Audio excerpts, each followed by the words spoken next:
Bonsoir Jean-Luc Mélenchon. Bonsoir. Merci d'être avec nous dans toute franchise.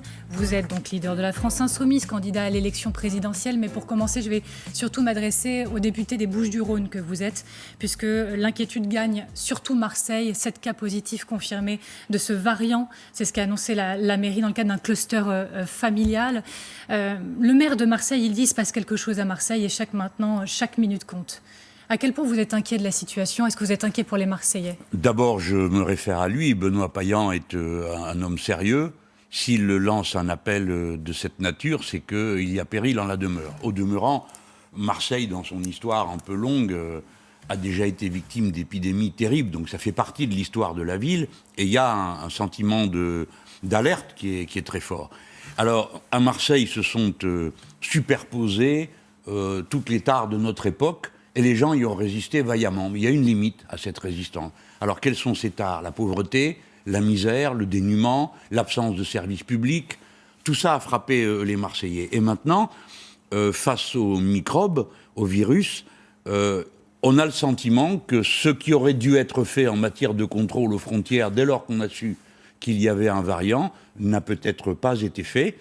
Et que le suivi de l'évolution de ce nouveau virus n'a pas été fait. Si le maire de Marseille dit qu'il faut prendre des mesures exceptionnelles à ce sujet, j'invite le gouvernement à écouter le maire de Marseille, parce que Benoît Payan ne parle pas pour ne rien dire. Il dit, en effet, il appelle le gouvernement à renforcer les contrôles dans les aéroports, entrée-sortie. Vous appuyez ces demandes, quelles qu'elles soient? Ça va de soi. Peut-être est-il déjà trop tard, puisqu'on nous dit que le virus est entré dans plusieurs départements de France. Alors, pour l'instant, on parle de petits foyers de contamination, mais vous savez comme moi que ça ne veut rien dire. Ça se propage à une vitesse considérable. Alors, on avait déjà le sentiment que la deuxième vague n'était pas vraiment dominée, que la troisième finirait par arriver, et maintenant, voilà que nous nous trouvons avec un virus, donc nouveau, mutant. Hein. Alors, on voit qu'on a besoin plus que jamais de discipline, d'ordre, et surtout de clairvoyance, de prévoyance, de logistique organisée. Et là, on a un sentiment de déclassement de la France. C'est-à-dire que le pays qui est capable de faire 4 millions de vaccins contre la grippe, dont moi, n'est pas capable d'organiser une campagne de vaccination de masse quand il s'agit du virus. Lorsqu'il s'agit de la Covid-19, il n'y a pas de choix de vaccin. On dit, vous êtes libre, mais vous n'avez qu'un seul vaccin. Bref, on a le sentiment que l'État s'est en quelque sorte presque effondré. Et quand on apprend par-dessus le marché qu'il y a eu des contrats de fait avec 4 entreprises privées pour organiser la logistique, alors là, c'est à pleurer. On va reprendre tous ces points les uns après les autres. Oui. On a un petit peu de temps, mais depuis 3 minutes maintenant, c'est le couvre-feu dans les Bouches-du-Rhône, dont vous êtes, je le rappelle encore une fois, le député. Compte tenu de la... Un des députés.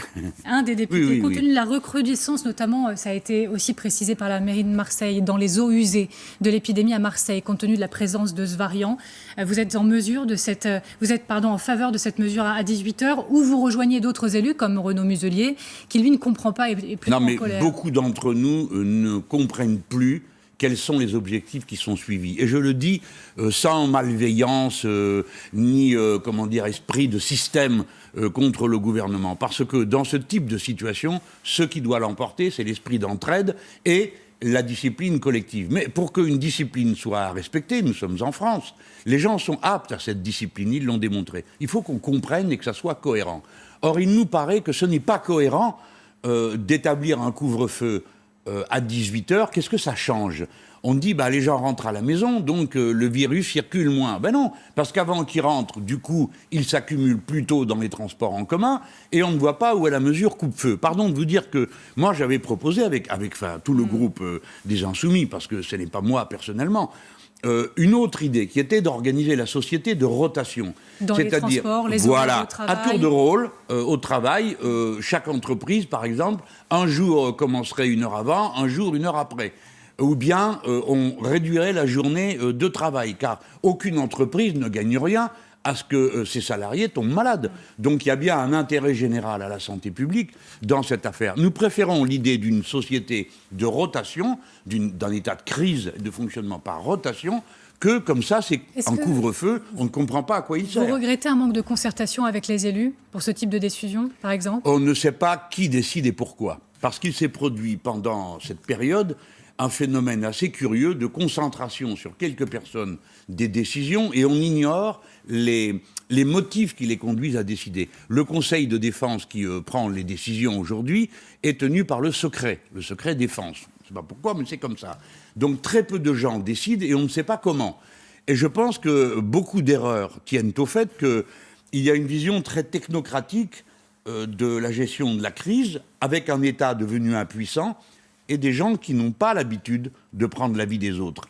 Et les élus locaux, dans ce type de situation, sont évidemment essentiels.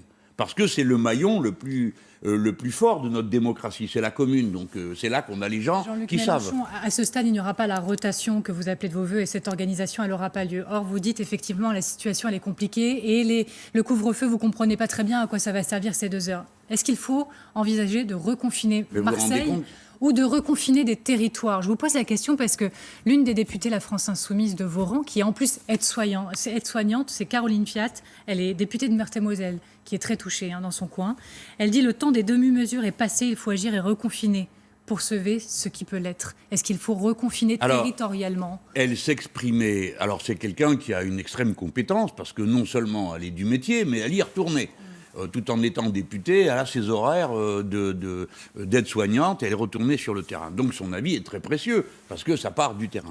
Et ils sont d'accord dans le Grand Est, ils ont déjà vécu une première vague qui a été horrible, et ils sont d'accord pour dire reconfiner le Grand Est, les élus. Alors je prends évidemment, je m'applique à moi-même ce que je recommande aux autres. Je tiens compte de ce qu'ils disent. Mais plus globalement, à ma place, qui est d'essayer de voir le tableau d'ensemble, je sais quelque chose d'important.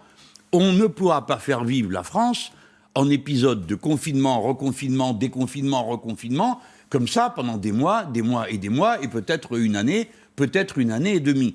Il faut donc, dès maintenant, prévoir et organiser les étapes suivantes. Enfin, si je m'écoute, je me dis, mais je suis en train de dire des banalités, alors pourquoi ne le font-ils pas? Mais en attendant que ça puisse arriver, compte tenu de l'urgence de la situation, est-ce qu'il faut reconfiner territorialement, comme elle le propose, elle? Écoutez, alors...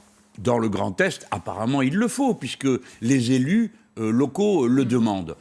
Et sans doute une partie de la population. Sans doute le faut-il. Mais écoutez-moi bien, Amélie Carrère, tout de même. Alors, on va reconfiner. Et qu'est-ce qu'on prévoit pour après? Comment va-t-on déconfiner ce qu'on aura confiné? On recommence comme la dernière fois, à faire tout et n'importe quoi, et quand la 3e vague va arriver, qu'est-ce qu'on fera? Il faut commencer maintenant à penser un peu plus loin que le bout de son nez et l'instant dans lequel on est. Et nous avons en France des capacités, j'ai dit tout à l'heure, on n'est pas foutu d'organiser une campagne de vaccination, pour ceux qui pensent que c'est celle-là qu'il faut faire, alors qu'on vient d'avoir été capable de faire la vaccination contre la grippe. Qu'est-ce que c'est que ce chaos? Faisons confiance à ceux qui savent faire. L'État, les praticiens de terrain, les élus. On sait planifier dans notre pays. Et là, ça me fend le cœur de voir on a l'impression d'être ballotté par les événements et d'être incapable de les anticiper. Je crois qu'on est capable d'anticiper. Je prends encore 2-3 points très pragmatiques sur ce qu'il faudrait faire ou non. La situation dans les écoles, est-ce qu'il faudrait les fermer ou prolonger? Vous savez très bien qu'on en parle beaucoup en ce moment. Les vacances d'hiver, Jean-Michel Blanquer sur cette antenne ce matin a dit que ce n'était pas la solution privilégiée. Mais si il se confirme... Non mais alors quelle est la solution privilégiée? Parce que cet homme a décidé d'une rentrée, a tenu une réunion de concertation 3 jours après que la rentrée ait eu lieu. Et maintenant, qu'est-ce qu'il nous dit qu'il faut faire? On aimerait savoir. C'est quand même lui qui a une vision d'ensemble. Ils disent qu'il faut sacraliser l'école et que c'est vraiment en cas d'extrême urgence, gravité qu'il faudra... Il n'a pas que tort. Parce que, en effet, nos enfants ont besoin de se socialiser, de vivre entre eux. Ils se construisent aussi à l'école psychologiquement, pas seulement dans leur savoir. Ça, c'est vrai. Mais alors, on prend les mesures qui rendent ça possible. Lesquelles? Par exemple, on aurait pu profiter des vacances pour organiser, vous savez, les systèmes de purification de l'air. On le fait dans plein de pays. On ne peut pas se contenter de dire « ouvrez les fenêtres », même s'il fait au moins 2 dehors ou pire. Donc c'est absurde de se comporter comme ça. Parce que les gens qui essayent de bien faire, pensant à cela, le prof, l'instituteur, la personne qui est là, qu'est-ce qu'ils doivent faire? Alors ils doivent ouvrir les fenêtres et tout le monde se gèle, ou bien les laisser fermer, on leur dit « ah ben c'est de votre faute parce que les enfants vont tomber malades ». Et du coup, il aurait fallu... garder fermées les écoles, et comme vous estimez que ce qui devait être fait n'a pas été fait, est-ce qu'il faut le faire? Non, mais alors on passe son temps, si vous voulez... Non, attendez, Madame Carrère, moi je ne suis pas d'accord. D'abord, ce n'est pas moi qui gouverne, c'est eux. Il faudrait s'en souvenir. Et deuxièmement, quand on me demande mon avis, on me demande de donner un avis sans avoir les éléments qu'ils ont, eux, d'information, et toujours pour réparer leurs bêtises. Et quand on leur annonce d'avance ce qu'il faudrait faire, je me permets de rappeler, c'est pas pour faire l'orgueilleux, mais que je fais partie des rares personnes qui ont parlé de la deuxième vague. Pas parce que moi, Mélenchon, je serais un génie, mais parce que j'ai consulté, j'ai écouté ce qu'on m'a dit. Là, je dis, il y a une troisième vague, on nous dit, il y a un mutant, pardon, mais plusieurs personnes ont parlé de la mutation des virus, parce qu'ils savaient que les virus, c'est leur manière d'être mute. Donc, on ne prévoit rien à aucun moment, et ensuite, on nous met au pied du mur d'avoir à accompagner des décisions absurdes, violentes. Alors, on dit, là, on va reconfiner tout le monde. Mais être confiné, c'est une souffrance. Vous savez, il y a quelque chose... Le gouvernement fait tout pour l'éviter, a priori, Jean-Luc Mélenchon, avec les couvre-feux, en prenant le temps, ils excluent un reconfinement pour le moment. Non. Ils l'ont redit ce matin, Olivier Véran. Oui, ils disent, et puis ensuite ils font le contraire. Par exemple, M. Macron avait dit que le vaccin était un bien public mondial en juin 2020, après l'ONU. Depuis, il a changé d'avis, c'est devenu le bien privé de Pfizer, et nous sommes tous censés aller nous faire vacciner. Et combien d'autres choses où ils disent, et ils font le contraire. Prenons, là, vous et moi, nous savons, parce que nous avons dans nos familles des petits ou des moyens petits, bon, bref, nous savons tous qui vont mal dans le confinement. Et encore, nous faisons partie des familles qui ont sans doute le plus d'espace à la maison. Imaginons ceux qui en ont moins. Donc, nous savons que nos enfants sont en souffrance psychologique. On vient d'avoir une pause. Il y a 14 départements dans le pays où il n'y a aucun pédopsychiatre à l'école. Aucun, zéro. Quand vous êtes l'instituteur ou... par miracle, s'il reste une infirmière ou un infirmier dans le collège ou dans le lycée, vous ne savez pas où envoyer l'enfant qui va mal, et en tout cas le service public qui pourrait l'accueillir. Nous avons une augmentation de 50%, nous dit-on à l'hôpital de Bray à Paris, de 50% des jeunes gens de moins de 15 ans qui entrent dans une phase suicidaire. Bon. Donc on voit que la jeunesse du pays va mal. Il y a 2 jours, un jeune s'est jeté d'une fenêtre, les élus locaux ont réagi, on dit bon, c'est pas pourquoi il s'est jeté, mais attention, alerte. Donc il y a une situation de souffrance psychologique. Le confinement n'est pas une mesure neutre. Et c'est la raison pour laquelle Jean-Luc Mélenchon, Jean-Michel Blanquer dit qu'il exclut vraiment jusqu'à l'ultime limite le fait de fermer les écoles, parce qu'il veut aider les enfants. Mais que fait-il à part dire qu'il ne fermera pas jusqu'à l'extrême limite. Et puis un jour, on va lui dire « Ah ben, l'extrême limite est atteinte. Allez hop, on referme et on reconfine tout le monde. » Est-ce qu'on peut, pour une fois, prendre une main d'avance? Est-ce qu'on peut écouter ce que quand nous lui disons, c'est pas de la malveillance, organiser la rotation. Les enfants qui ne peuvent pas être dans la salle de classe, éparpillés, alors trouver des endroits où on puisse faire de l'étude surveillée. Oui, mais ça veut dire plus de personnel.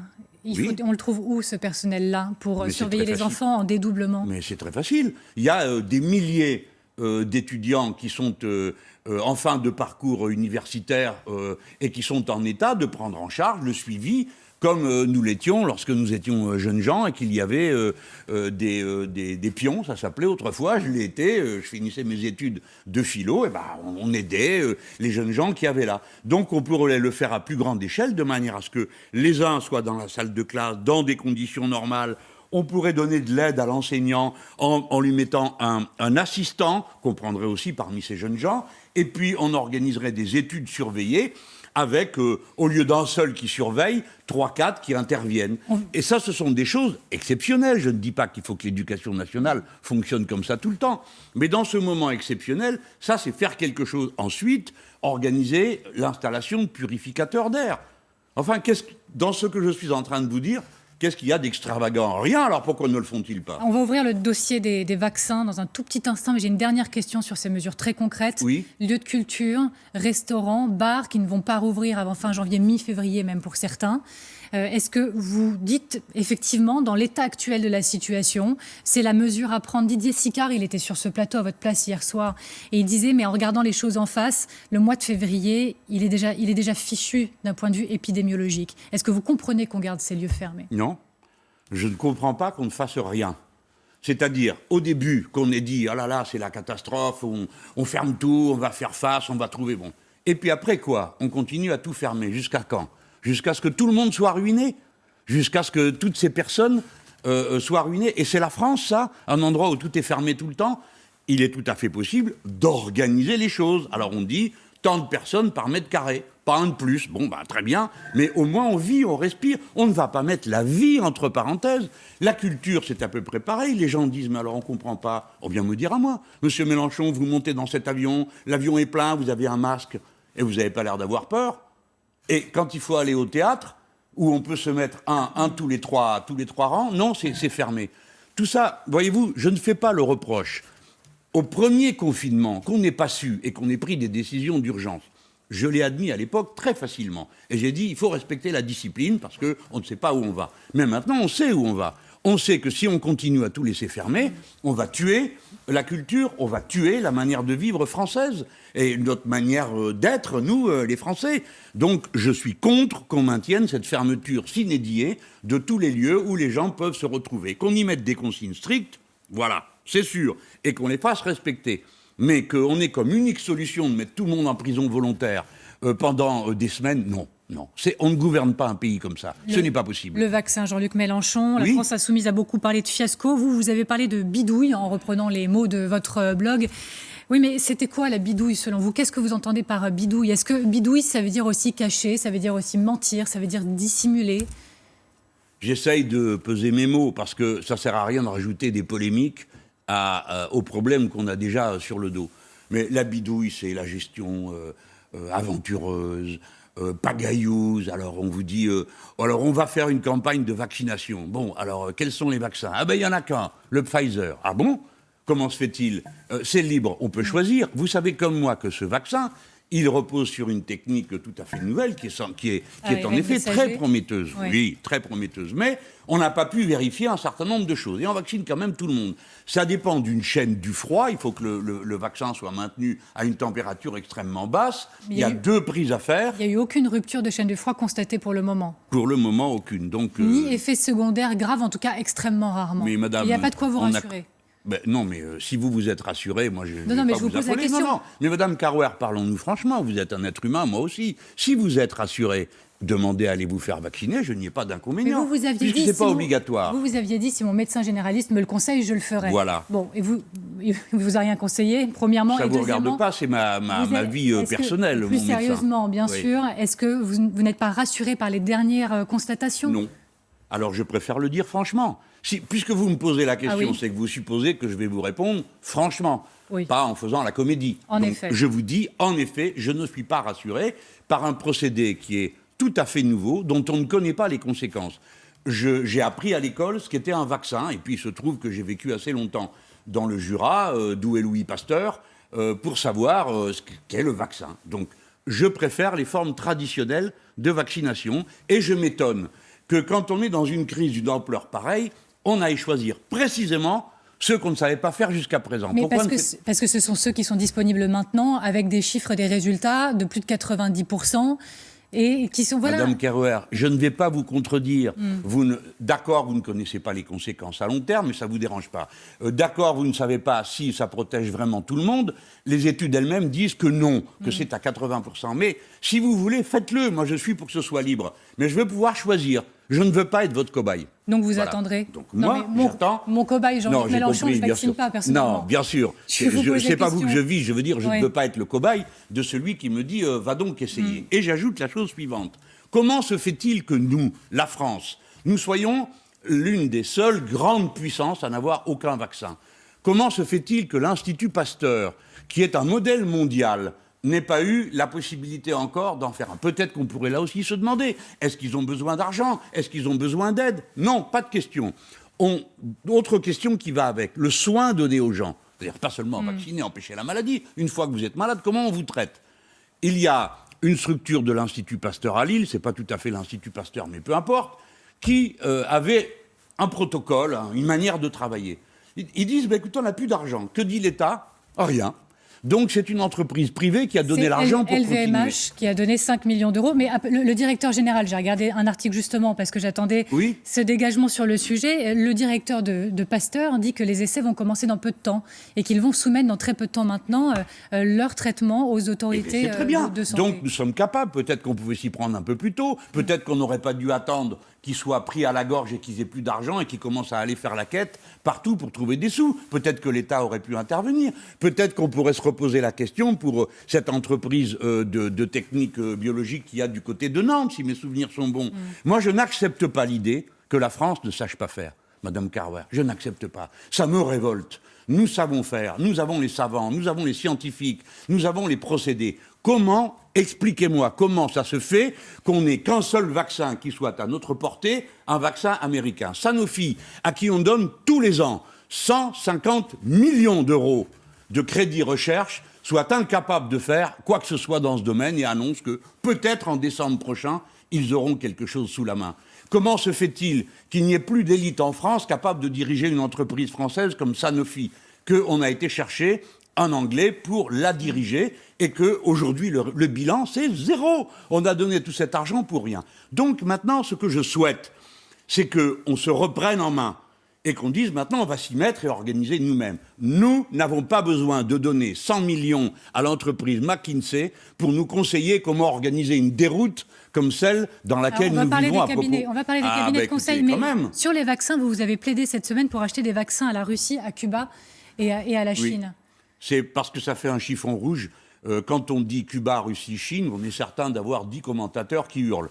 Donc c'était de la provoque ? Oui, bien sûr, ça fait partie de la communication. Et donc vous ne souhaitez pas qu'on se tourne vers la Russie, vers Cuba et vers la Chine Alors, laissez-moi terminer. Ouais. Je dis ça parce que je ne veux pas que les a priori idéologiques nous empêchent d'accéder à des moyens de santé publique. Si les Chinois, tous Chinois qu'ils sont, ont un vaccin, alors bienvenue au vaccin chinois et je veux pouvoir choisir. De quoi parlons-nous ? Aujourd'hui, dans l'océan Indien, où est présente l'île de la Réunion et Mayotte, mais l'île de la Réunion où il y a une université, eh bien les vaccins qui vont être appliqués à Seychelles, c'est des vaccins chinois. Des Français, il n'y en a plus. Alors, mais l'efficacité, vous avez parlé, vous avez dit je favorise... Attendez, je continue, les Cubains. Non mais justement, sur le chinois, après on vient à Cuba. Sur le chinois, vous avez dit je favoriserai les vaccins de type traditionnel donnant les hauts pourcentages de résultats positifs comme on les exigeait dans le passé. C'est ce que vous avez déclaré sur le vaccin. En fait, les Chinois, ils ont fini par donner l'efficacité de leur vaccin principal, c'est 79%. Et c'est moins que le Pfizer, par exemple. Eh bien, madame, bravo à Pfizer, et vous êtes un bon agent de propagande pour Pfizer. Là, vous récitez quoi, là ? Vous êtes devenu une spécialiste des vaccins chinois ? Non, j'ai regardé justement s'ils avaient publié des résultats. Mais Madame Carouer, ce sont les Chinois qui les publient. Mais écoutez-moi, vous êtes en train de dire tourne et retourne, Pfizer. Je ne sors pas de l'œuf. J'ai l'habitude de la lutte idéologique. Pourquoi ? Parce qu'il s'agit pour tout le monde d'aller à Pfizer. S'il y a un vaccin chinois, choisissez ce que vous voulez, mais laissez-moi le droit, moi, de choisir le vaccin que je veux. Non, mais j'interroge le choix. Ça fait partie de mon job. Non, mais je sais que ça fait partie de votre job. Mais en attendant, c'est un vaccin qui fonctionne. Vous dites à 79% des cas. Je n'ai pas la méchanceté de vous dire dans quel cas le vaccin Pfizer fonctionne à moins. D'accord ? De l'aveu de l'étude, qui dit que c'est seulement 60%, etc.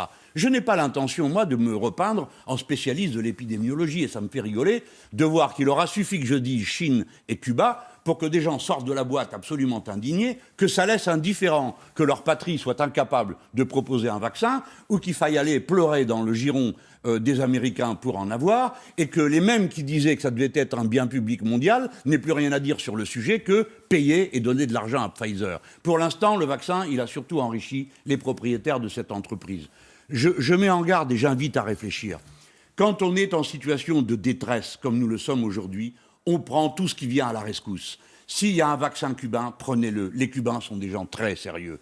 S'il y a un vaccin chinois, prenez-le. S'il y a un vaccin malaisien ou ce que vous voulez, ce que je veux dire, l'appel que je lance, c'est ouvrez les oreilles, ouvrez les yeux, tendez la main et acceptez l'aide et proposez votre aide. Moi, ça me fait mal au cœur que les Français ne soient pas en train d'aider les Seychelles ou Maurice et les autres pays du monde. Et qu'un tout petit pays comme Cuba propose, lui, ses médecins pour aller chez les autres, et que nous, Français, nous en soyons incapables. Voilà ce qui me révolte. Mais bon, ça passera. Hein. Je crois que c'est très clair. Je tiens juste à préciser que je n'étais en rien un agent de Pfizer. J'ai compris. Bon, mais je voulais que ce soit clair. Je vous pique, vous me piquez, je vous pique. Et bien voilà, chacun dans son rôle.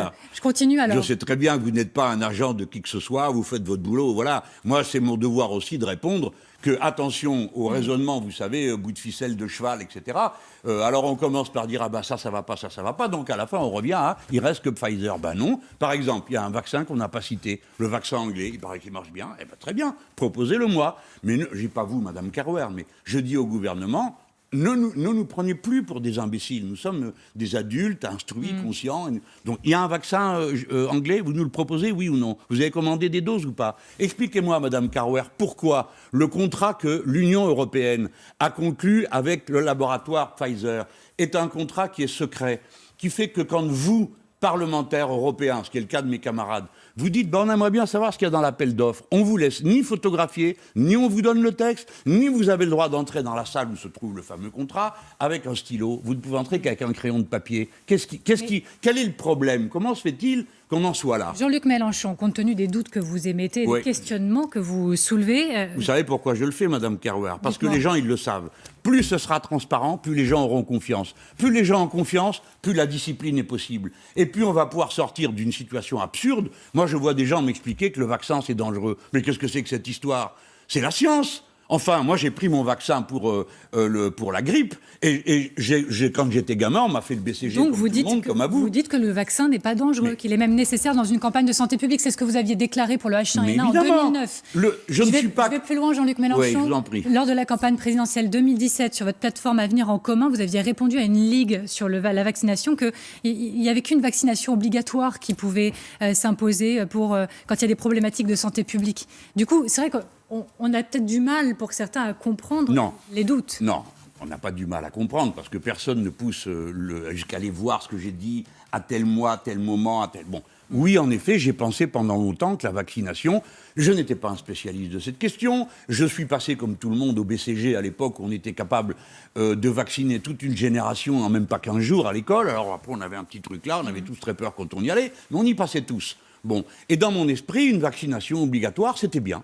Et depuis, on m'a expliqué, ça marche quand on est en confiance. Mais quand il y a un doute, il ne faut pas faire ça. Parce que ça se retourne contre toi, les gens se cachent, ne te disent pas qu'ils ne se sont pas fait vacciner, bref. Donc on m'a convaincu qu'une vaccination ne pouvait être obligatoire que quand il y avait la confiance. La confiance n'y est pas aujourd'hui. La preuve, c'est que le gouvernement lui-même a dit, il n'y a qu'une personne en France qui a dit que le vaccin doit être obligatoire, c'est M. Jadot. Et je ne le dis pas pour polémiquer avec lui, c'est une opinion, elle se respecte. Lui, il pense qu'il faut faire comme ça. Moi, je sais aujourd'hui que si on fait ça, ça va mal tourner. Je préfère qu'on dise, les gens, rappelez-vous que la vaccination est un procédé scientifiquement valable, qui nous a permis de nous débarrasser, même d'éradiquer certaines maladies. Deuxièmement, que vous devez avoir la liberté de choisir, et dans cette liberté, réfléchissez bien que vous vous mettez en danger si, quand vous aurez le choix, vous choisissez de ne pas vous vacciner. Mais, voilà, on ne peut pas être plus clair. Ce que je n'aime pas, c'est que quand on critique le vaccin Pfizer et le fait qu'on n'ait accès qu'à un seul vaccin, on se fait aussitôt, on vous met une pancarte anti-vaccin. Non, je ne suis pas anti-vaccin, j'ai fait le vaccin pour la grippe. Et pourtant, il y a des gens qui me disent, tu sais, c'est pas fameux, c'est pas 100%, ma foi, je prends mon risque. Mais alors du coup, une fois qu'on s'est dit tout ça, on a parlé de la bidouille, puisque vous l'avez qualifié ainsi, des doutes ou des questionnements sur le vaccin. Qu'est-ce que vous pensez du changement de stratégie ou de l'accélération du gouvernement qui a été ultra critiqué sur son démarrage sur la vaccination en France? Du coup, c'est une bonne chose ou c'est pas une bonne chose d'aller plus vite? Écoutez, c'est bien parce que vous, c'est votre métier, vous arrivez à suivre les épisodes, même qu'il y en a plusieurs par jour. Ouais. Alors ça change sans arrêt. Ils font quelque chose, et bien tant mieux. Ça va nous changer, mais enfin, ça a quand même commencé par un désastre. C'est eux qu'on dit qu'il fallait se vacciner avec le Pfizer et qu'on était incapable de l'organiser. Donc on devrait se poser, me semble-t-il, la question de savoir pourquoi on n'est pas capable d'organiser ça. Pourquoi? Parce qu'on ne croit pas à l'État, parce qu'il n'y a pas de pôle public du médicament, que si c'était moi qui dirigeais ce pays, il y en aurait un, de pôle public du médicament. Expliquez-moi, Madame Carouer, pourquoi avant on produisait, il n'y a même pas 20 ans, 80% des médicaments qu'on consommait, aujourd'hui, c'est 80% de ce qu'on consomme qui vient de l'extérieur. Mais sur le fait d'avoir... Madame Carouer, si on ne fait jamais aucun bilan, mais même, vous voyez, j'ai évité de dire c'est la faute à Macron, parce que c'est aussi bien à Macron qu'à Hollande, tous ces gens-là ne croient pas à l'État. Et ils ont tout désarticulé en disant, vous allez voir la magie du marché qui va remplacer tout le monde. On ne voit rien du tout, aucune magie, à part qu'on est dans la mouise. Et donc, moi, ce que je fais, c'est des propositions pour essayer d'en sortir dignement et par le haut, en prenant des mesures, voilà. Mais alors, sur la mise en place un peu lente du gouvernement au début, le gouvernement parle d'un excès de prudence. Olivier Véran a fait ses mea culpa, il en a refait un encore ce matin chez nos confrères d'Europe 1. Les mea culpa du gouvernement, vous en faites quoi ? Écoutez, on n'a pas besoin d'une équipe de flagellants, on a besoin d'une équipe qui sache où ils vont. La manière avec laquelle ils ont organisé tout ça est fait en dépit du bon sens, je crois que tout le monde s'en rend compte. Et Olivier Véran, il est auditionné à l'Assemblée mardi. Si vous l'aviez en face de vous, ce ne sera pas le cas parce que c'est la Commission des Affaires sociales, mais vous lui poseriez quoi comme question ? Les députés peuvent aller dans la commission qu'ils veulent, je n'irai pas parce qu'il y a mes camarades des affaires sociales. Ouais. Olivier Véran, de toute façon, ne répond jamais aux questions qu'on lui pose, donc je veux simplement vous faire remarquer que les décisions sont prises par un conseil de défense, alors que nous avons des commissions à l'Assemblée nationale qui seraient capables de prendre des décisions de cette nature. Tout se fait en petit nombre, en petits cercles et dans la plus grande... Alors, il faut suivre. Hein. Une semaine, on fait ci, la semaine d'après, on fait ça. On a vu une chose extravagante. Le chef de l'État qui se cache dans le conseil de défense apparaît dans un journal hebdomadaire pour dire quoi ? Critiquer son gouvernement et s'en plaindre. Mais enfin, l'opposition, c'est nous, c'est pas lui. Alors lui, il fait la majorité et l'opposition. Le président de la République française se plaint dans un journal de son propre gouvernement qu'il ne réunit pas pour prendre les décisions concernant la vaccination et la lutte contre la pandémie. Vous ne trouvez pas ça extravagant ? On en vient au cabinet de conseil. 4 cabinets de conseil, vous l'avez déjà souligné, donc, qui ont été engagés pour accompagner la logistique, McKinsey ou encore Accenture. Donc visiblement, ça vous convient pas parfaitement. Vous y voyez un défaut, une fébrilité, un manquement à combler, parce que vous avez aussi écrit par le passé que la logistique, et vous l'avez dit hier tout à l'heure, c'est aussi un métier, qu'il faut faire appel aux experts. Est-ce que c'est pas le cas ?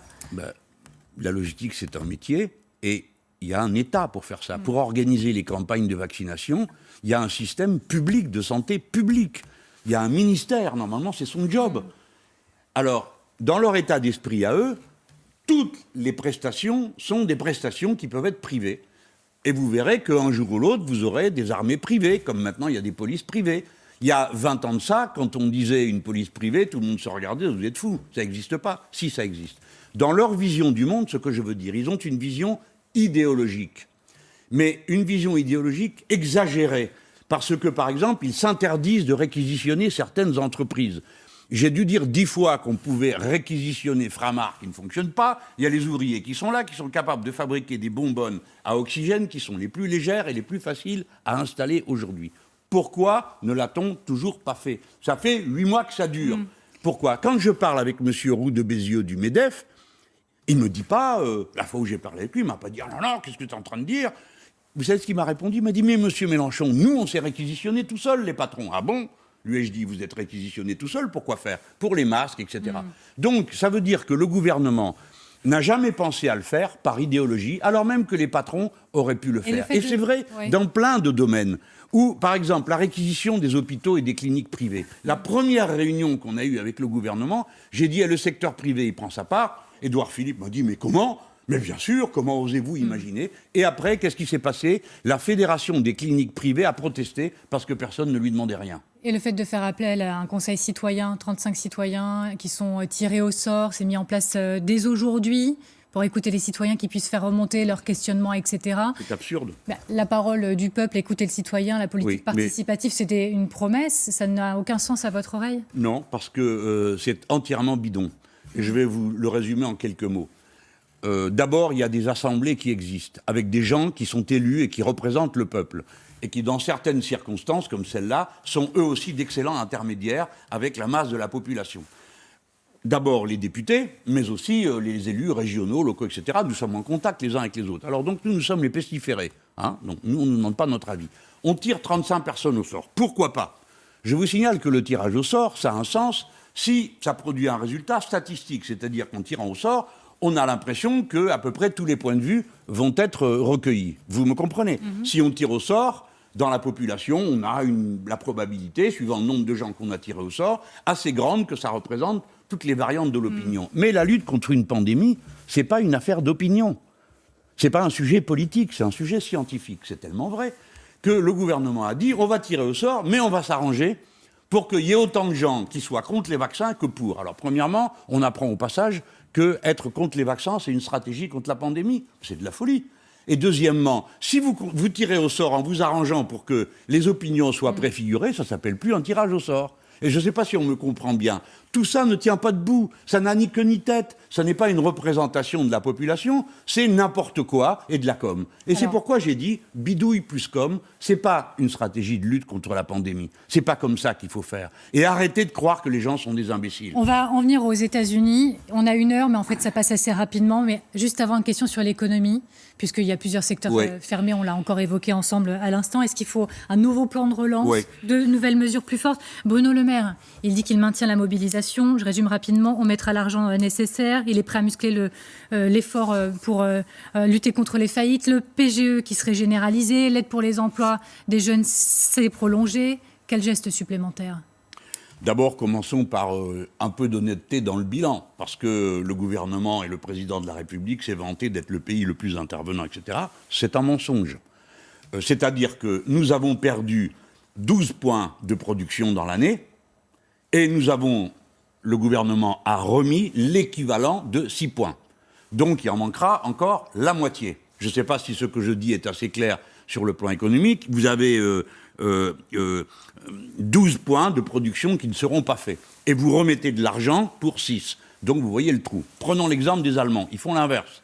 Ils ont perdu 6 points et ils en ont remis 14 de plus. Donc ils mettent plus d'argent qu'ils n'en perdent. Et ils pensent comme ça relancer leur machine. Donc nous, les Français, nous sommes déjà une main en dessous. Premier problème. Deuxième problème, sans entrer plus dans le détail de ce que je viens de dire. Au minimum, il faut remettre dans la circulation ce qui est perdu, ce qui a été perdu. Deuxièmement, il faut faire face aux urgences vitales. Vitales. Il y a des gens qui commencent à avoir faim. Il y a des gens qui ne peuvent plus vivre. Donc, premièrement, l'aide aux personnes. Aujourd'hui, l'argent qui est donné sur 100 milliards, donné à différentes entreprises, à mon avis, d'une manière irraisonnable. Il y a à peine 800 millions pour l'aide aux pauvres, c'est-à-dire les gens qui ne sont plus en état ni de manger, ni de se chauffer, ni d'avoir de l'eau. Bruno Le Maire, il s'est dit ouvert à davantage de soutien aux plus modestes et pourquoi pas à la création d'un chèque alimentaire, par exemple. Donc il lui aura fallu 8 mois pour se dire ouvert à ce qu'on lui propose depuis le premier jour. Deuxième chose, puisque c'est M. Bruno Le Maire, la gravité de la situation, c'est que des milliers et des milliers et des milliers de petits entrepreneurs, restaurateurs, bistrotiers, petites entreprises, travailleurs précaires, auto-entrepreneurs, ont pris le prêt garanti par l'État. Vous avez tous bien compris, le prêt garanti par l'État. Jusqu'en juin prochain, ils continuent à en donner. Et ces prêts, il faudra les rembourser à partir de 2022. Vous avez des milliers de gens qui savent que leur entreprise, comme elle ne fonctionne pas, ne rentre pas d'argent et par conséquent ne pourront pas rembourser. Je propose à Bruno Le Maire une mesure simple, qu'il fasse remonter dans une caisse centrale, comme on l'a fait pour la dette sociale, qu'on fasse remonter toutes les dettes de ces petites entreprises, dès lors que les gens peuvent justifier qu'il n'y a pas de chiffre d'affaires, ou que le chiffre d'affaires ne permet d'aucune manière de rembourser quoi que ce soit, qu'on fasse remonter tout ça dans une caisse centrale, et que cette caisse, le montant total de cette dette, soit pris en charge par l'État, via éventuellement l'Europe et la Banque Centrale Européenne. Je vous rappelle qu'il y a un débat qui n'est toujours pas épuisé, c'est qui va payer cette dette, parce que personne ne peut la payer, ni les particuliers, ni l'État. Et c'est donc le moment pour la Banque Centrale Européenne de nous tirer d'affaire, de nous sauver en acceptant que toute cette dette soit gelée. C'est trop compliqué à expliquer en quelques mots, mais personne n'y perdrait un centime. Parce que quand on remonte une dette sur une banque centrale, personne ne perd un centime dans cette affaire. Ce n'est pas vos économies, Madame Kerouer, ni les miennes qui vont être mis en cause, c'est la Banque centrale qui s'en occupe. J'adjure qu'on ouvre ce débat. Il y a des gens qui disent que le débat ne doit pas avoir lieu. Si, il doit avoir lieu. Ou bien qu'on nous dise qui, à la fin, va payer cette dette. Je vous le redis, des dizaines de milliers de gens savent qu'ils sont condamnés à une mort sociale. Ne croyez pas qu'ils vont l'accepter. Justement, des actions prévues par la CGT, annonce de Philippe Martinez dans le JDD la semaine dernière. Il prévoit des actions le 26 dans l'éducation, le 28 dans l'énergie et également contre les fermetures de sites. D'ailleurs, on pourra dire un mot de Michelin. Est-ce que vous allez vous associer à ces mouvements ? Toujours, par principe, on participe aux actions, mais ça serait pas mal qu'il y ait une concertation.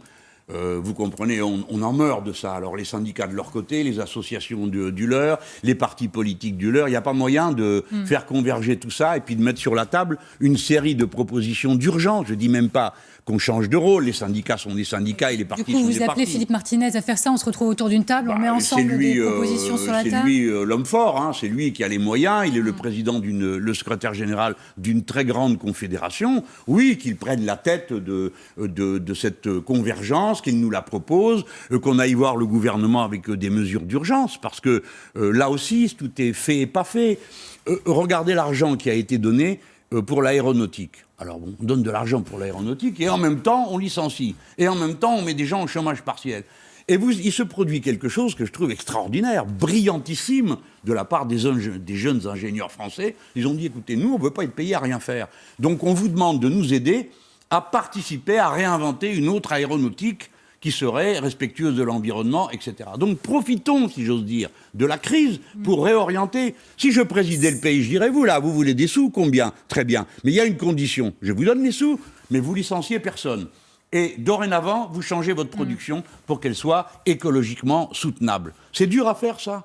Où est la difficulté?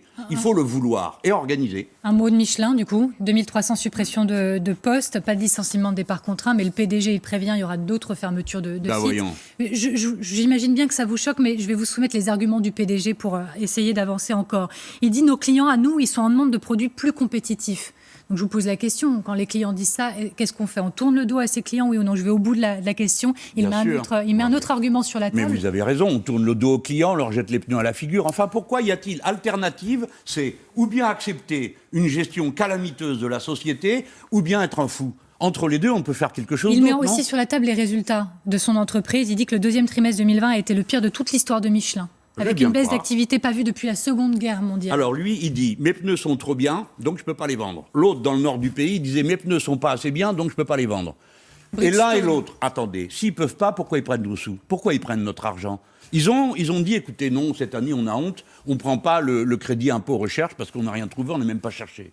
On ne prend pas le crédit d'impôt compétitivité parce qu'on n'est pas compétitif, donc tout l'argent que vous avez donné a servi strictement à rien et on ne vous prend plus pour la suite. Non, ils prennent, ils augmentent les salaires des principaux dirigeants, ce n'est pas le cas pour Michelin, mais c'est le cas pour beaucoup d'autres, et vous avez toute une série d'entreprises comme ça, où on augmente la paye du PDG et où on licencie des milliers de gens. Ça suffit maintenant.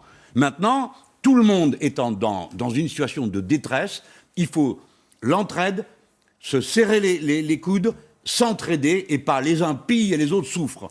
Donc, je ne peux que protester contre cette manière irresponsable d'un certain patronat d'avoir un rapport avec le pays. Ils ne peuvent pas s'en foutre à ce point du pays. C'est leur pays aussi, quand même. Ils ne peuvent pas accepter que d'un trait de plume, on condamne à la mort sociale des milliers de gens après avoir pris l'argent de leurs impôts. Enfin, je le dis avec passion, parce qu'on ne sait plus comment faire pour arriver à se faire entendre. Et vous avez affaire, pour l'instant, à quelqu'un de raisonnable, à un parlementaire, à un président de groupe. Mais si vous croyez que les gens vont supporter tout ça sans rien dire, c'est une vue de l'esprit. Donc, comme on sait que les gens ne le supporteront pas, pourquoi ne pas prendre les devants et essayer de trouver une sortie par le haut où on indique voilà comment on va s'y prendre pour maintenir les emplois, pour faire tourner la production. Voilà, on peut le faire. Jean-Luc Mélenchon, les États-Unis. On y vient. Est-ce que vous pensez, et même pour le symbole, puisque finalement il reste peu de temps à Donald Trump au pouvoir jusqu'au 20 janvier, mais qu'il faut effectivement, vous n'en avez pas le pouvoir, je vous demande un avis bien évidemment, mais pensez, il faudrait qu'il soit destitué ou une mesure d'impeachment. Et d'ailleurs, je précise que si cette mesure elle allait jusqu'au bout, ça pourrait l'empêcher de se présenter en 2024. Il faut tout faire désormais, même avant la date pour le stopper. C'est ce que... D'abord, il y a deux séries de problèmes. La première, c'est la dignité des institutions démocratiques. Dès qu'on a vu la scène, moi, je tout de suite dit solidarité avec les parlementaires, les congressmen américains, quel que soit leur bord politique. On ne peut pas accepter qu'une assemblée soit comme ça bousculée. Bon. Et en fait, c'était pour empêcher l'élection de Joe Biden. Tout le reste, c'est du baratin. Ils voulaient empêcher que ça se fasse. Ils n'y sont pas arrivés. Alors, pour la dignité de l'institution, je sais que mes amis aux États-Unis d'Amérique, dans le groupe des démocrates, demandent cette destitution de M. Trump parce qu'ils estiment qu'il est responsable de cette situation. Ça, c'est une première chose. Et évidemment, que s'ils le demandent, je pense qu'ils y ont réfléchi et que ce qui est en cause pour eux, c'est de laver l'affront que la démocratie américaine a subi. Mais après, il y a d'autres aspects. Je ne suis pas d'accord pour que les grandes entreprises comme Facebook ou Twitter décident de couper le compte de M. Trump. Quoi qu'on pense de lui. Vous avez réagi effectivement sur Twitter, justement. Vous avez dit le comportement de Trump ne peut servir de prétexte pour que les GAFA, donc ces grands groupes du numérique, s'arrogent le pouvoir de contrôler le débat public. Et vous rajoutez, les lois Macron ont pourtant légalisé cette censure privée. En quoi les lois Macron ont légalisé cette censure privée? Ah, Madame Kerwer, vous êtes capable de repérer en 2017 ce que j'ai dit sur un vaccin, mais pas sur en quoi les lois Macron. Mais eh bien, la loi Avia. J'ai compris. Bon, bah oui, écoutez, tant pis pour vous. Vous m'avez atteint tout à l'heure, je vous atteins là. Bon, alors pourquoi? Parce que les lois Macron ont prévu que ce sont les GAFA, les grands groupes, qui exercent la censure sur les contenus. C'est la fameuse loi Avia. Donc, c'est eux qui sont... On a un système en France, maintenant, pour les réseaux sociaux, de censure privée. Ce sont les grandes entreprises qui exercent cette censure. Pas un pôle public, pas une organisation publique qui ferait de la vigilance, de la surveillance, etc. Non, ce sont les entreprises qui ont ce pouvoir de censure. Alors, quand les grandes entreprises, quand on est une aussi grande entreprise que Facebook ou Twitter, on comprend que ces gens-là finissent par se dire « c'est nous qui décidons, puisque les autres sont incapables de le faire ». Et alors ils évaluent, et ils pensent sans doute, pensent-ils bien faire. Ce monsieur Trump, il est en train de ficher la pagaille avec ce qu'il raconte, ça ne peut pas durer, quick, on le coupe. Mais ça, c'est la tentation de tout censeur.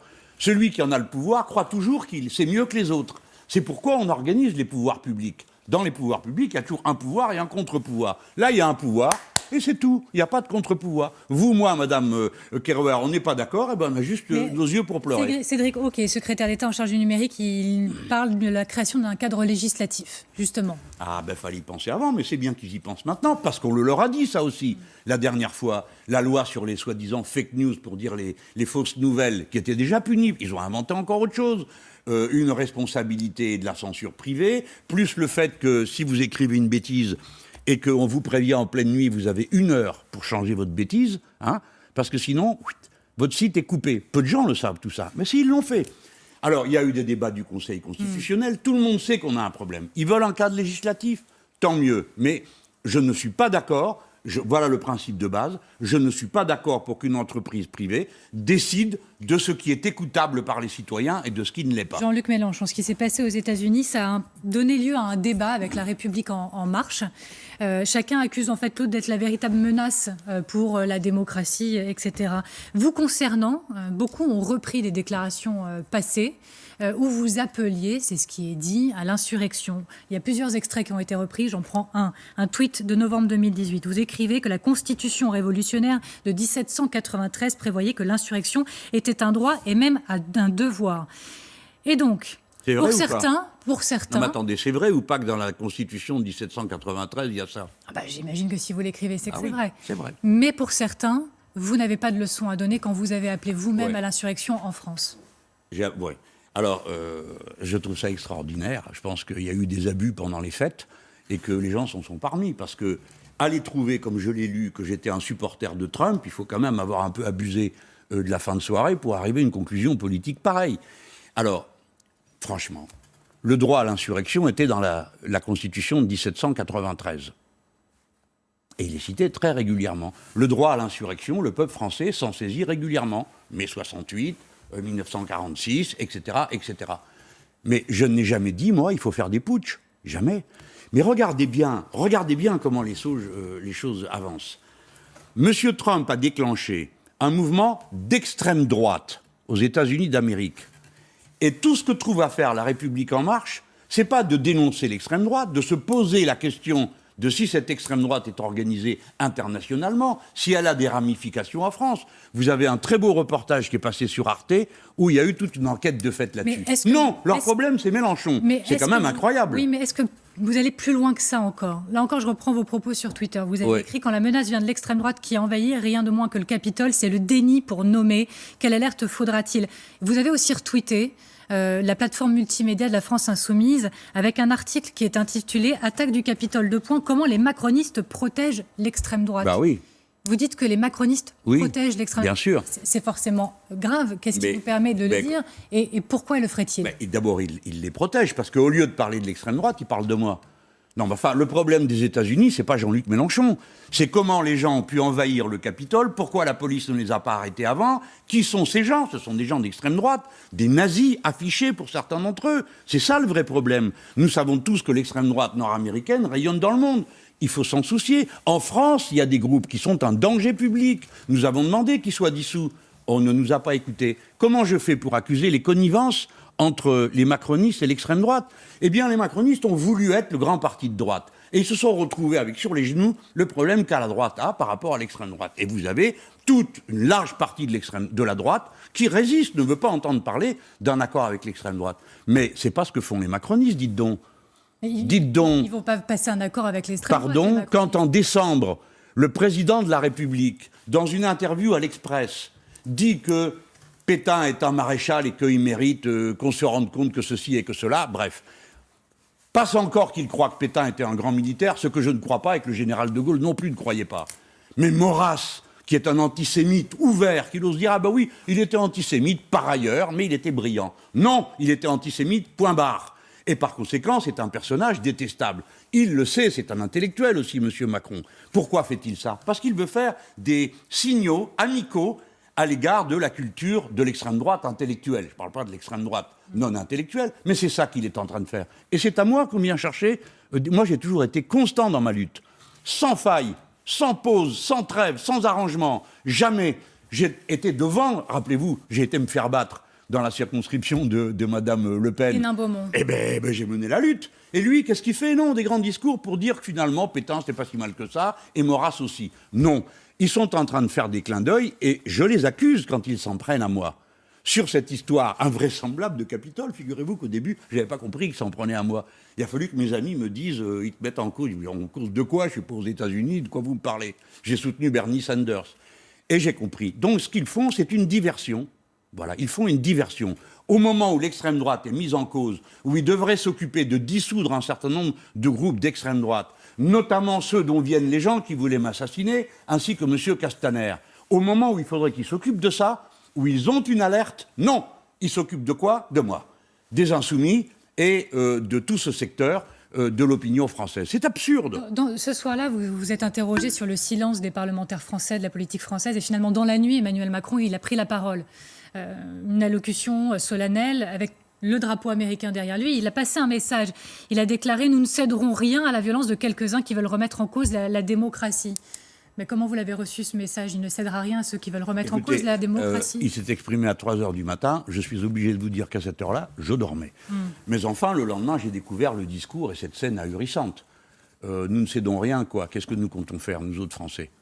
Nous comptons intervenir aux États-Unis d'Amérique et aller libérer le Capitole? Non. La seule chose que nous puissions faire, nous autres Français, si nous ne cédons rien, c'est de nous occuper de savoir si les groupes d'extrême droite nord-américains n'ont pas fait ici en France des petits. Voilà. Et ne le fait pas.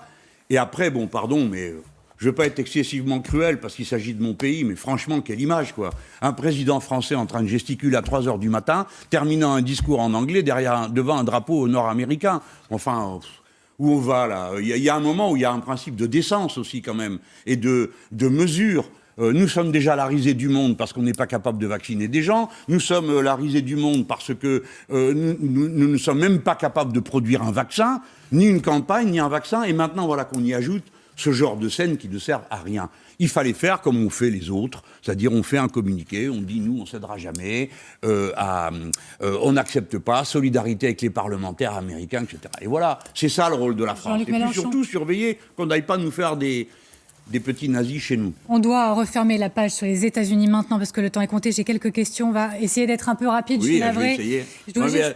J'ai la tentation de m'expliquer. Mais vous avez raison, vous êtes là pour ça. Eh ben oui. Je vous donne juste un rendez-vous à téléspectateurs. On revient sur ce qui s'est passé au Capitole ce soir à 20h45 dans un documentaire exclusif sur LCI Capitole. C'est gravissime. Hein. Mais justement, on revient sur ces faits 20h45, mais on continue d'avancer ensemble. Je voudrais vous interroger sur le Mali, sur François Mitterrand et un petit peu de politique avec les communistes. Vous voyez, on a beaucoup à faire encore. Le Mali, 6 militaires français blessés dans une attaque. Récemment, 5 soldats avaient déjà été tués. On connaît vos positions, vous demandez beaucoup plus de transparence, vous êtes très ferme sur la question du Mali. La ministre en charge a dit que la France va très probablement réduire ses effectifs militaires. Ça devrait être annoncé à l'occasion d'un prochain sommet avec les pays du G5 Sahel. Vous dites très bien. Non, c'est pas rassurant du tout. Et je vais vous expliquer. Depuis 2013, je dis qu'on ne peut pas être en guerre sans qu'on en discute. Il y a des guerres qui sont justifiées, hein, mais on ne peut pas être en guerre sans qu'on en discute, au moins au Parlement. Depuis 2013, nous n'avons jamais voté sur cette guerre. On nous dit aujourd'hui, nous avons été appelés par le gouvernement du Mali. Et en effet, nous sommes intervenus contre un raid qui s'organisait en direction de la capitale.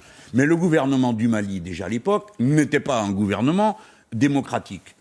Aujourd'hui, on nous dit, nous y sommes à l'appel du gouvernement. Le gouvernement qui est en place est le résultat d'un coup de force militaire.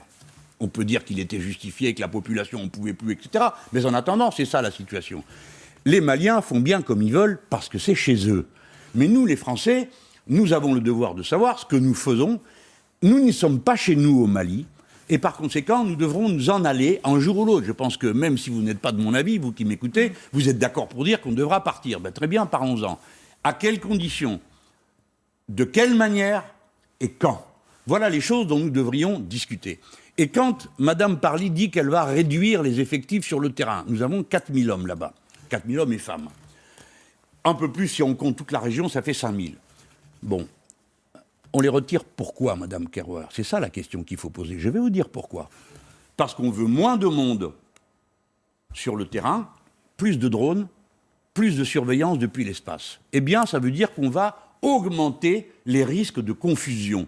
Parce que, voyez-vous, un djihadiste n'a pas d'uniforme. Et par conséquent, quand ils se réunissent à plusieurs, ils ont toujours l'habileté de le faire au milieu des populations, et que c'est là qu'il faut faire preuve de discernement. Nous ne sommes pas une armée d'occupation au Mali. Nous ne le sommes pas. Et nous ne devons jamais le devenir. Les Maliens, c'est un peuple ami et frère. Donc ils nous disent, s'ils veulent qu'on reste, je suis d'accord pour dire que on ne peut pas plier bagages et s'en aller comme ça.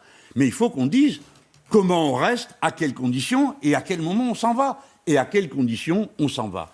Il faut préciser ces choses parce que ça, le discrédit de la France, le résultat, c'est que nous allons commencer à être haïs partout. Qu'est-ce qu'on a fait pour mériter ça? On a voulu se rendre utile, mais ça fait 7 ans qu'on y est. 7 ans, Madame Kerouer. On ne peut pas gagner contre une guerre de guérilla autrement que politiquement. Tout le monde l'a compris en Afghanistan, enfin, au bout de 20 ans. On y est encore, on n'a toujours pas fini. Vous voyez? Le Mali, bon, on vous entendra à nouveau sur le sujet, j'en doute pas un instant. Je voudrais revenir sur ce que vous avez dit. Emmanuel Macron qui a rendu hommage à François Mitterrand, à Jarnac, 25e anniversaire de sa disparition à François Mitterrand. Alors, dans l'Obs, vous avez été direct. Hein. Vous avez dit sa présence à Emmanuel Macron, c'est écœurant, ça dégoûte. C'est une manière cannibale de s'approprier un personnage historique, comme s'il pouvait en capter quelque chose. Certains vous répondraient, c'est un président qui rend hommage à un président, et il a rendu hommage par le passé, Emmanuel Macron, à Valéry Giscard d'Estaing, à De Gaulle ou à Pompidou. Et vous, vous dites? Non, je dis ne me prenez pas pour un imbécile. Je sais très bien ce que vous faites là-bas à Jarnac, Monsieur Macron. Vous êtes là-bas pour essayer de créer un lien entre François Mitterrand et vous, parce que c'est vrai, vous avez été membre du Parti socialiste, Monsieur Macron, parce que c'est vrai, vous étiez secrétaire général d'un président socialiste, du PS en tout cas, de la République. Donc vous essayez de créer un lien. Mais ne croyez pas que nous n'allons rien dire, que nous allons confondre l'homme qui a créé l'impôt sur la fortune avec celui qui l'a abrogé. L'homme qui a créé la retraite à 60 ans avec celui qui compte la faire passer à 65 ou à 66. Je pense qu'il y a une manière, vous savez, de tuer l'histoire. Tout se vaut, tout est égal. Plus rien n'a de sens. Et à la fin, plus rien n'est vrai. Et quand plus rien n'est vrai, eh ben vous ne faites plus rien parce que les choses n'ont plus de sens. François Mitterrand représente le programme commun, la mobilisation des communistes, des socialistes de l'époque, du mouvement syndical pour faire avancer les droits sociaux et le progrès social. Monsieur Macron représente exactement l'inverse. C'est vous l'héritier de François Mitterrand, c'est ce que vous dites aujourd'hui? C'est l'histoire de France qui est héritière de François Mitterrand, c'est pas moi. Et tous ceux qui essayent de se l'approprier sont des vaniteux qui ne nous mènent nulle part. François Mitterrand appartient à l'histoire du progrès social en France. On peut avoir à son égard des reproches à faire sur la politique qu'il aurait dû faire ou pas faire. Moi, je lis ça assez souvent sur les réseaux sociaux. Ça m'énerve un peu parce que les donneurs de leçons qui nous disent qu'il fallait faire en 1983, il se trouve que personne ne savait au juste quoi faire après 4 dévaluations et un emprunt forcé. Mais enfin, on peut. Mais on ne peut pas lui enlever ça. Et on ne peut pas enlever que cet homme nous a donné une leçon. Il avait perdu les élections législatives. M. Chirac a privatisé. En tant que président de la République, il devait signer les ordonnances. Il ne l'a pas fait. C'est-à-dire que jusqu'au bout, il est resté fidèle à ce à quoi il s'était engagé avec le programme commun. Eh bien, pour moi, ça compte plus que d'autres choses. Et en tout cas, ça me donne une leçon. Il faut tenir bon et jamais lâcher prise. Et c'est ce que vous allez faire avec les communistes. Vous voyez où je veux en venir. Ils vous disent pas non, mais ils vous disent pas oui. Non plus les communistes pour 2022. Ils vont voir avec les militants. Il y aura un vote dans quelques semaines. Mais est-ce que vous avez espoir? Parce que quand même, Fabien Roussel, le patron du Parti communiste, lui, il n'est pas tellement partant pour le moment pour une candidature commune. J'ai vu ça. Bon, les communistes et les insoumis et leurs prédécesseurs, c'est quelque chose qui procède d'une même famille. Je ne dis pas identique, parce que sinon on serait tous dans le même parti. Encore que ça s'est posé la question de savoir, en 2011, s'il ne fallait pas créer une nouvelle structure. Hein. Bon, ça ne s'est pas fait. Les dirigeants communistes n'ont pas été de cet avis. Le Front de gauche ne pouvait pas devenir un nouveau parti où il y aurait eu des communistes et des non-communistes. Bon, moi je le regrette. Je fais ma part d'erreur, j'en ai commis aussi dans ces moments-là. Peut-être qu'il aurait fallu agir autrement. Mais disons, nous sommes aujourd'hui à l'Assemblée nationale, dans 98% des cas, on vote de la même manière. Donc, on est très proche. Nous pourrions parfaitement avoir un bon accord pour les élections législatives, et puis capter ensemble le bilan de notre travail, parce qu'on l'a fait ensemble. 2012, on est passé de 3,5 à 11. 2017, on est passé de 9 à 19. Donc on pourrait continuer cette bonne alliance ensemble, et moi je le souhaite. Et que chacun s'y retrouve, parce que les communistes ont le droit d'exister comme parti, ça va de soi, et je ne souhaite pas que le Parti communiste disparaisse, je le dis franchement. Ma toute dernière question, Anne Hidalgo. Je signale qu'il y a des communistes qui ont déjà choisi de me soutenir, hein, faut le noter aussi. Marie-Georges Buffet, par exemple. Oui, parce qu'on a, avec elle, fait le front de gauche, et que la preuve a été faite que, bon, il y avait là une vision de l'histoire qui était plutôt gagnante. Anne Hidalgo, interview au JDD aujourd'hui. Selon le Parisien, elle va monter sa plateforme. En gros, elle dit qu'elle va s'investir en 2022. Elle ne confirme pas de candidature. Mais vous redoutez une candidature d'Anne Hidalgo? Non, mais c'est la démocratie. Si elle est candidate, ce qui semble plus peu probable, elle sera candidate du social-libéralisme. C'est un courant qui existe en France. Il a eu un président, François Hollande, d'autres. Bon, bah, c'est normal. C'est le centre-gauche, ça existe. Alors, moi, j'appartiens à une autre logique, qui est de dire on tourne la page de ce système absurde et on se met à autre chose. Si je dois être classé à gauche, alors je suis dans une gauche de rupture. Elle est dans une gauche, bon, voilà, ils pensent que le libéralisme c'est bien, le marché. Moi, je suis pour une société d'économie mixte. Il y a des différences que les Français les arbitrent. Il y a une différence majeure sur la constitution de la Ve République. Je suis pour passer à la 6e. Il y a une différence majeure sur l'Europe. Je suis pour désobéir aux traités européens et passer à autre chose. Elle, non. Bon, bah, il faut que les Français tranchent. C'est pas elle et moi qui allons nous mettre dans un bureau et dire allez, on coupe la poire en deux. Un jour on désobéit, le lendemain on obéit. Jean-Luc Mélenchon, merci d'avoir été notre invité dans toute franchise ce soir.